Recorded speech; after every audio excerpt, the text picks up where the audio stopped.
जो आपके घर औलाद पैदा हुई दानिया शाह में से नहीं है। दानिया शाह साहिबा से शादी के बाद आपके बिजनेस में आपकी ज़ात पर कितना फ़ायदा हुआ है? वैसे मजून भी आपके घर में है और बेगमात भी आपके घर में ही होती हैं। दानिया शाह से कितनी की मोहब्बत है आपको? पहले मुझे बताएं, मेरे टिकटॉकर हजरात जो है ना काबू हैं। ला इलाहा इल्लल्लाह मुहम्मद रसूलुल्लाह, इंतहा की मोहब्बत है मुझे दानिया शाह से। ये आपने वो थी, जी। वो है और रहेगी। अच्छा, ये आपने रिज़्क हाथ में पकड़ा हुआ है। जी। बहुत से लोग ये भी कह रहे हैं जो आपके घर औलाद पैदा हुई दानिया शाह में से नहीं है वो। इसमें कितनी हकीकत है?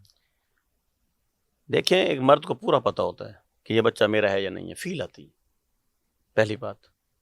और जो लोग कहते हैं वो बेगैरत हैं, वो पागल हैं, वो बच्चा मेरा है। नहीं, वो ये सवाल ही मैं पूछ रहा, मैं ये कह रहा हूँ कि दानिया शाह आपकी जो बाकी 3 मिसेज़ हैं, ये उनमें से आपके घर बच्चा पैदा हुआ है, आपने दानिया शाह को डोनेट किया कि आप ये बच्चा रखें, ये आपकी गोद में आपने उनको दिया है। इसमें कितनी हकीकत है? ये दानिया शाह का ही बच्चा है, उसके अपने जिस्म से पैदा हुआ है।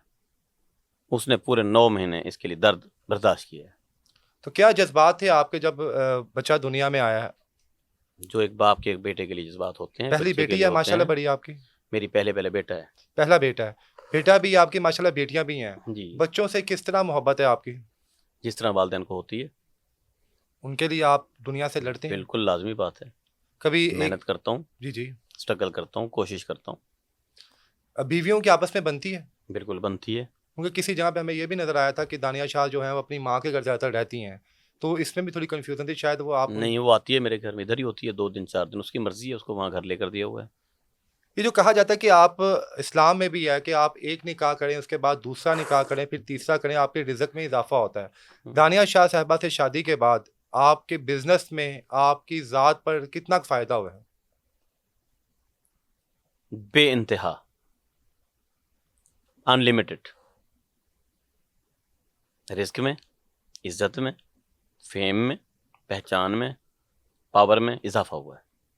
क्या सुना शुरू में आपका और उनका कोई परसेंटेज तय हुआ था कि आप हमारे साथ, जब शादी नहीं हुई थी, आप वीडियोस में हमारे साथ आएँ? शुरू में ये चुटकुला आपने फेंका था बाहर कि मैं इससे शादी करने जा रहा हूँ, कि उसके बाद आपने डिसीज़न की थी शादी की? क्या मतलब? जब आपकी वीडियो आई कि मैं और दानिया शाह हकीम शेखजाद की शादी होने वाली है, ये भी सुनने में, ये नहीं, स्टंट मैंने था? ऐसा कभी कुछ नहीं कहा। मैंने तो ये पहली वीडियो बनाई थी कि दानिया शाह मेरी बीवी है, निकाह हो चुका है, शादी हो चुकी है।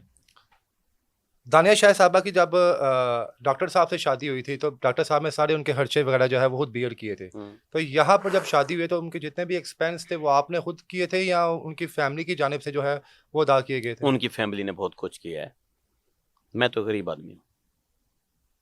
हक महर में आपने क्या लिखवाया था? याद नहीं है मुझे। उनकी चॉइस पे था? याद नहीं है, जहन में नहीं। कोई उन्होंने शरायत आपसे रखी थी कि कोई बिल्डिंग या कोई घर या कोई हाँ, बिजनेस कोई में गाड़ी घर वगैरह ये वो रखी लिख थी? दिया था मैंने। ये आपने दी थी उनको? हम्म। हकीम साहब, आप हमें काफ़ी बोल्ड नज़र आते हैं सोशल मीडिया पे, जब आप बोलते हैं ब्लंटली। क्या वजह है कि आपकी जो बाकी जो 2-3 बेगमात हैं वो हमें जो है अबाए में नज़र आती हैं, उनका चेहरा किसी ने देखा नहीं है आज तक। और बाकी जो आपकी दानिया शाह है वो ओपनली हमें नज़र आती है, इवन कि वो नौजवानों के साथ टिकटॉक बनाती हुई नज़र आती हैं। तो ये आपका दोहरा मेयार नहीं है कि आप 3 बीवियों को आपने नकाब में रखा हुआ है और एक को आपने आज़ादी दी हुई है? बिल्कुल। मैंने किसी को कुछ नहीं कहा, मैंने सबको आज़ादी दी हुई है। उनकी मर्जी है, वो नकाब करें, हिजाब करें, पर्दे में रहें, ना रहें। मैं कौन होता हूँ उनको रोकने वाला?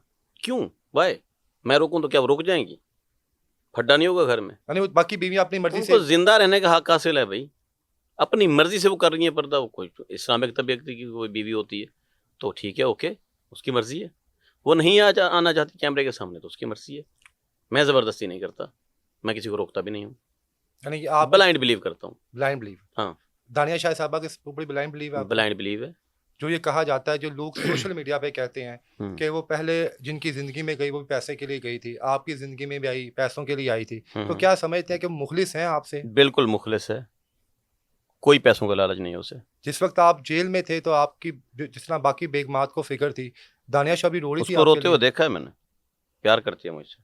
किस तरह आप उनके साथ रहते हैं, मनाते किस तरह हैं आप? देखें, एक आपका एज डिफरेंस भी है आपस में, तो क्या आप उनके भी नखरे उठाते हैं, उनसे भी उस तरह तंज़ो मज़ाह में बात करते हैं? मेरे टिकटॉक देखा करें, समझ आ जाएगी आपको। सर, टिकटॉक पे तो हमें नजर आता है कि आप अपने व्यूवर्स के लिए वीडियो बना रहे हैं, रियल लाइफ में आप में कभी गुस्सा आया है? रियल के लिए मेरे बेटे को देख लें आप, हंसता मुस्कुराता बच्चा देख लें, टन टन, आपको समझ आ जाएगी। वैसे हकीम साहब, कभी जिंदगी में गुस्सा आया आपको? नहीं, कभी भी नहीं कभी लाइफ भी में? नहीं। बेग माँ से जब गलती होती है, ऊंचा नीचा बोलती हैं, तो आप इग्नोर करते हैं, क्या करते मैं हैं? ये गुस्सा प्रूफ आदमी हूँ। किस बात का गुस्सा? क्यों? लम्हे बाद बंदे को पता ही नहीं होता कि मैं मर रहा हूँ, जी रहा हूँ, फिर गुस्सा किस बात का? अच्छा, आपकी ना शादी के बाद एक वीडियो बहुत ज़्यादा वायरल हुई थी, जब आपकी दानिया शाह से शादी हुई थी। तो आपने कहा कि दानिया ये कह रही है, ये हकीम साहब ये मजनून घर से बाहर फेंकें या मुझे बाहर फेंकें। क्या समझते हैं कि बीवी के साथ इस तरह की वीडियो बनाना और उसको पब्लिश करना? इसके मुतालिक तो बात नहीं थी, वो तो किसी दोस्त की बात थी और गपशप की हद तक की थी, जस्ट एक टिकटॉक थी। तो मैंने कह दिया कि जनाब इसकी बीवी कहती है कि या तो मैं घर में रहूंगी या फिर माजून घर में रहेगी। तो एक वो माजून की पब्लिसिटी थी, दैट्स एंड। वैसे मजून भी आपके घर में हैं और बेगमात भी आपके घर में ही होती हैं? हाँ होती हैं, बिल्कुल रहती हैं। यानी कि आप अटेस्टेड हैं? अटेस्टेड क्या है भाई, ये मेरा एक ब्रांड नुस्खा है बे औलाद लोगों के लिए। ये माजून किसी रहमत से कम नहीं है, ये मेरे लिए रोज़ी का बाइस है। ये मेरा यूं कहें कि ये मेरी माजून पूरी दुनिया में मशहूर तरीन दवाई है, तो उससे कोई क्यों नाराज़ होगा? वजह